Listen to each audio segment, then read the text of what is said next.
As dificuldades são das vantagens, né, da utilização as dificuldades na utilização do pallet.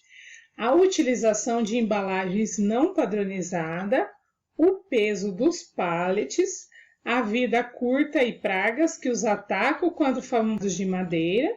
Então, essas também são as dificuldades, né? O pallet, porque tem os pesos, são feitos de madeira, são fabricados de madeira, né? No caso, tem uma vida curta, porque tem no caso, as pragas que atacam. Então, por isso também das dificuldades.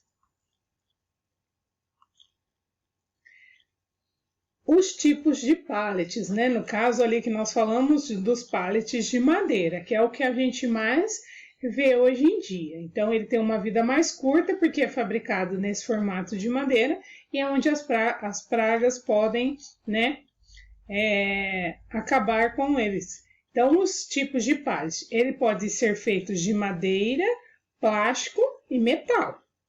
O pallet de face simples com 2 entradas ou com 4 entradas. E o pallet de face dupla com 2 entradas ou com 4 entradas.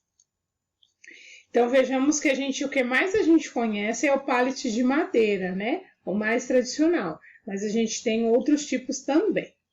Então, o pallet de face simples e face dupla.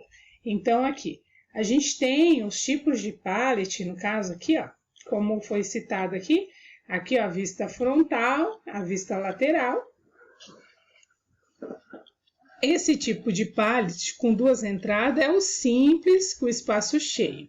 O pallet com 2 entradas, face simples também, né? No caso, vista frontal, lateral.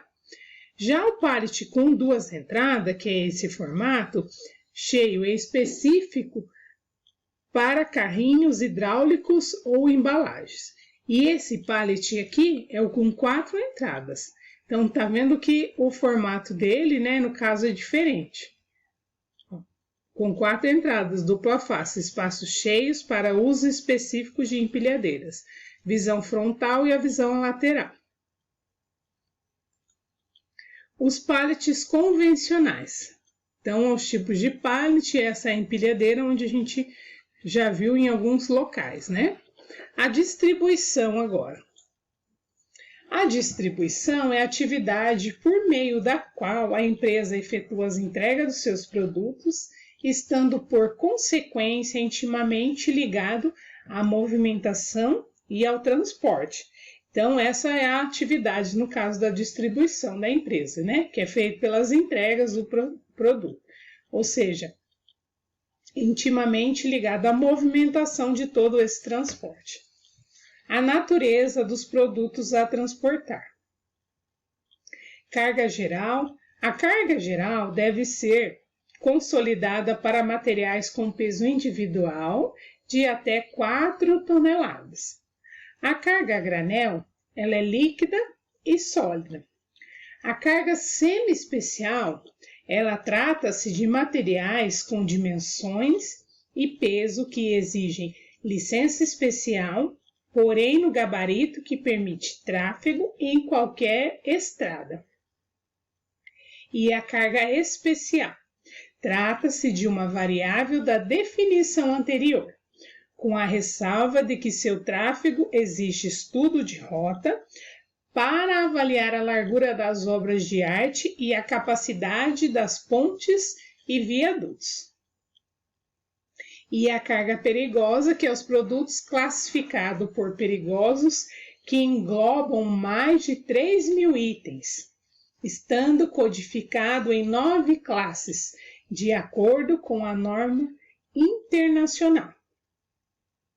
Então, esses são as naturezas, né? No caso, os tipos de carga, ou seja, a natureza dos produtos a transportar. Temos carga geral, carga granel, carga semi-especial, carga especial e carga perigosa. Então, a gente vê os caminhões, né? No caso, quando passam, a gente passa a ver a transportadora. Então, tem uns lá que está escrito cargas perigosas, outras está carga especial. Então, é identificado também dessa forma. A classificação da distribuição. A interna, né? No caso, a distribuição interna é dentro do almoxarifado. Trata-se da distribuição de matérias-primas, componentes ou sobressalentes para a manutenção do almoxarifado ao requisitante para a continuidade das atividades da empresa. E a distribuição externa, que é no caso fora, né, do almoxarifado, ela trata-se da entrega dos produtos da empresa a seus clientes. Tarefa que envolve o fluxo dos produtos, serviço para o consumidor final, motivo pelo qual adota-se a denominação de distribuição física. Então, a interna vai trabalhar dentro do almoxarifado, ou seja, fazer a manutenção dos produtos dentro do almoxarifado. E a externa, que envolve o consumidor final, né? Então, no caso, como se adota a distribuição física, que é feita de forma física dos produtos. Equipamentos para o manuseio desses materiais. O manuseio dos diversos materiais de almoxarifado pode ser efetuado manualmente. Trata-se do manuseio mais simples e comum, efetuado pelo esforço físico dos funcionários. Então, manualmente, né? No caso, manual, que, né, trata-se de um manuseio simples, né? Efetuado pelo esforço físico da quem está manipulando aqui.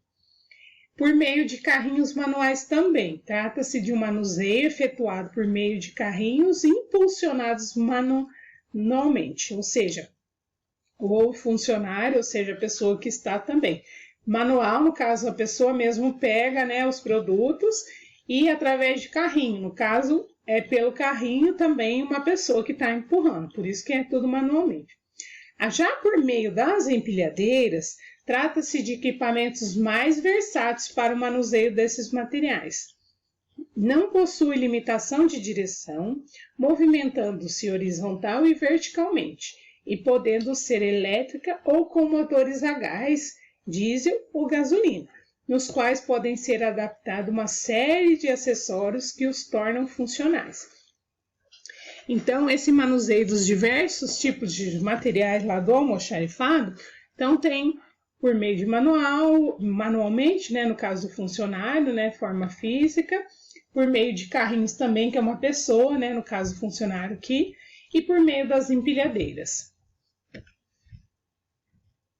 Ainda, né, no manuseio dos materiais almoxarifado, por meio de paleteiras, que trata-se de um tipo de empilhadeira manual, que pode ser mecânica, hidráulica ou elétrica, estando, por conseguinte, limitado a manuseios horizontais.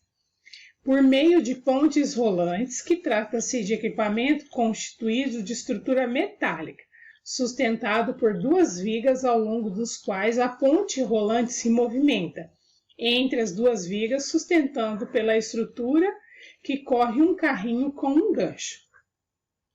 Então, esse também é uma outra forma de fazer o manuseio dos materiais dentro do almoxarifado.